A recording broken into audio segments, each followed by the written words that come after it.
शिंदेने शब्द पाळला, आणखीन एका खासदाराला दिलं सर्वात मोठं गिफ्ट, तब्बल 9,40,00,000चा निधी मंजूर.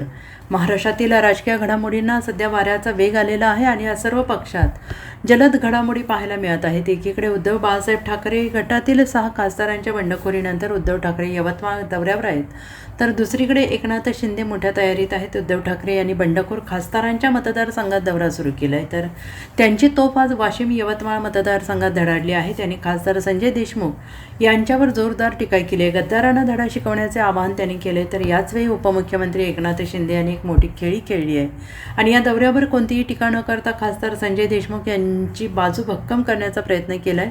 वाशिम यवतमाळ लोकसभा मतदारसंघासाठी भरीव निधी मंजूर केला आहे, तर एकीकडे उद्धव ठाकरे यांचा फुटलेला आमदार संजय देशमुख यांच्या वाशिम यवतमाळ लोकसभा मतदारसंघात दौरा सुरू आहे. यवतमाळ येथे त्यांची तोफ धडाडली आहे, तर दुसरीकडे वाशिम यवतमाळ मतदारसंघातील विविध कामांसाठी 9,40,00,000 रुपयांचा भरीव निधी मंजूर केला गेला आहे.